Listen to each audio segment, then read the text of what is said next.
Welcome back, Heels and Quads Media here on YouTube. I'm Tommy, and I'm back with album number 3 from the Kiss catalog from 1975, Dressed to Kill. 2 album releases in 74. Kiss is back 6 months later with Dressed to Kill. Obviously, constant touring from 74 to 75. Gonna go and record possibly, arguably, the greatest live album of all time, quote-unquote live album of all time alive on this tour. And then after that, it's nothing but success for the next few years. So again, this is my opinion. Leave your opinion in the comments below. Of course, like, subscribe, all of that. And let's get into it. I'm going to start again. Track 1 all the way down to track 10. Obviously, this album has probably Kiss's most well-known song. Maybe not their most popular, but most well-known. And I'm saying that based on the recent events of I Was Made for Loving You reaching over 1 billion streams on Spotify. So I think that's probably their most popular. But Rock and Roll Nite, I think, is still Kiss's most well-known song. Before I start, let me say this. Every time I go back and listen to this album like I did today before starting this, I feel like I underrate it myself. This album is actually, you know, with the band and Neil Bogart being the ones that produced this album really does hold up. I mean, there's a couple of songs that are just kind of, you know, there, but I mean, overall, even sonically, this album sounds so different compared to the first 2 albums, which were raw, not polished at all. And this album has a little bit more of that nice sheen on it, before Alive and obviously Destroyer to follow that. This album has a pop sensibility to it when Kiss wasn't really doing that.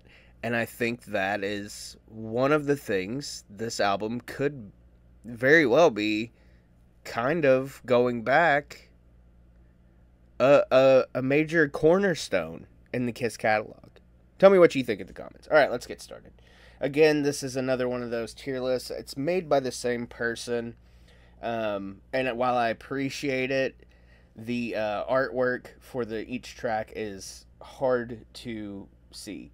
And then we got here Mark Simmons, Ladies in Waiting, clearly not Gene.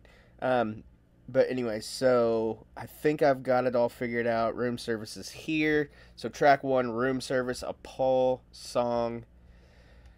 I really like it. I like it as an opener. I think the first 3 songs on this are probably underrated by most. The overall flow of this album is something that gets overlooked. Gene's bass playing on this album is severely underrated, and it's just little nuances that he does in his tone and his groove that really make a Kiss sound without the listener really appreciating it. So let's get back to it. Room Service, I'm gonna say, as much as I like it, I'm gonna be fair. I'm gonna try not to be too opinionated, which, even though this is my opinion, I want to be fair because I want those classic songs to be even more respectable when I get to ranking just the classic songs. So I'm gonna I'll put Room Service at a good Kiss song. Okay. Two Timer, a Gene song. And where is Two Timer? I had it. Cause my baby. Yeah, there it is. Okay. It's the Empire State Building photo. The other Empire State Building photo. This one, another one, I think doesn't get much love, but I feel like it deserves a lot of love. I'm a big fan of it. There's something about Gene and Paul's vocal harmonies that just, I mean, they're top notch. I feel like a normal music critic doesn't appreciate what Kiss brought vocally to the table. And I know sometimes the songs are cheesy, but you know what? In the 70s, there's a lot of beloved classic songs that are cheesy as all hell. So, Two-Timer to me, personally, I feel like is a good Kiss song. Alright, Ladies in Waiting, another Gene song, or here it's Mark. This is another one. Like I said, the first three I feel like get overlooked a lot. Ladies in Waiting to me, I mean, it made it into the set briefly. I kind of wish Ladies in Waiting would have made it onto Alive.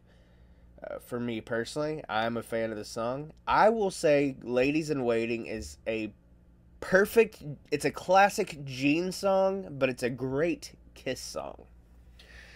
Okay, next up is Getaway, written by Ace, sang by Peter. Another one of those, much like Strange Ways before it.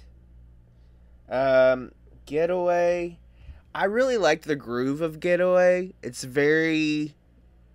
It feels very Ringo Starr to me. But overall, I hate to say any of the... I don't think any of these are awful. And I hate to even say that Getaway is meh. I'm gonna go Getaway is a good Kiss song. It's not terrible, it's there. Peter's voice is obviously... Peter vocally in the 70s had that just raspiness that, you know, everybody compares it to that Rod Stewart rasp. That gets overlooked a lot.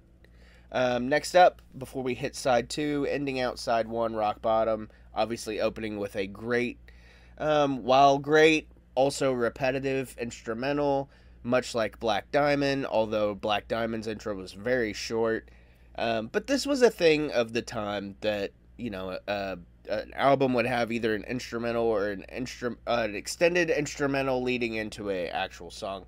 But while I like the instrumental, the song kicks ass. When Paul kicks in, I can't wait a day, I don't care what you say. And it's just like guitar, a little bit of guitar, a little bit of drum, and then Gene's sliding bass line kicks in, and it's off to the races from there. Rock Bottom to me, and they did it on the reunion tour, Rock Bottom to me is an absolute Kiss classic. Alright, side 2. We're kicking it off with Paul Stanley. Obviously, Come On and Love Me is a song that we got a promo video for in 75. And I think even the cover versions of this song are really good. Whether it be Skid Row or whoever. Come On and Love Me is an absolute Kiss classic. The riff, the solo, the harmony, everything about Come On and Love Me is a fun classic Kiss song. Alright, Anything for My Baby. This song gets a lot of hate. I personally like it. I think it's got a good groove to it. It's got a good breakdown. All that stuff. I think Anything for My Baby is a good Kiss song. Alright, we're moving right along. Next up is a song that was a pre-Kiss song. The next two songs are pre-Kiss songs.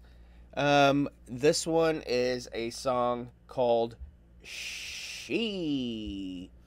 And this song is... I love YouTube for this reason. We get so much more than we had access to even in the VHS trading days. With like Midnight Special, which, I mean, obviously that wasn't really hard to obtain, but in the quality that you get from the Midnight Special channel on YouTube, shout out to them. Releasing Kiss's appearance on that. I mean, the She live version from Midnight Special is fucking bonkers. She is probably my third favorite Kiss song of the whole catalog. She is an absolute Kiss classic, which that's so annoying that like any other picture than this would suffice. All right, Love Her All I Can. Missed hearing this song live by one night on the Rock the Nation tour. They played it. It's on the DVD. I saw the tour the next night. That has always bummed me out. Love Her All I Can is another one. If not top 5, my top 10 Kiss songs. Love Her All I Can. Absolute Kiss classic. It's another one. Everything about it just flows. The sound, the vocals, everything on it is a classic Kiss sound. And of course, I mean, I'm not going to sit here and pine over this. I'm tired of it. Most Kiss fans are tired of it. I mean, but give the respect, put the respect on its name. I mean, what is a Kiss concert without closing with Rock and Roll Nite? I've seen them close with Detroit City before, which is, it's fine. And it's a cool way to end the night with the visual that song gives, but Rock and Roll Nite is the rock and roll national anthem. I mean, it is everything that this band was and still is. It personifies the name Kiss, and that makes Rock and Roll Nite an absolute classic. However, I think we can all agree that it's definitely not meh. We can all agree that the Alive version is better, obviously. I think, still to this day, and even in my rankings I said this, but I think to this day, had they added a solo, Ace's solo onto the studio version, there's no doubt in my mind that more of us would listen to the studio version of Rock and Roll Nite. Let me know in the comments if you're one of the few that thinks the studio version of Rock and Roll Nite is the ultimate version of this song. I want to hear that. While you're at it, of course, like the video, subscribe. I'll be doing Destroyer next up. Obviously, I'm not doing the live albums because I think Alive 1, Alive 2, and even Alive 3, I think those versions of those songs are all classics, so I don't feel the need to do the live albums. We all know they're great. So next up will be Destroyer. Again, like, subscribe, comment down below. Let me know where you rank all the songs from Dress to Kill. And if you like this video, let me know that as well. I'll keep doing them. I'll keep doing them a little more frequently because this is a lot easier for me to do with my schedule right now, to just be able to do audio as opposed to video, because I do a lot of these while I'm at work. Alright, so tell your friends, tell your enemies, and I'll see you next time.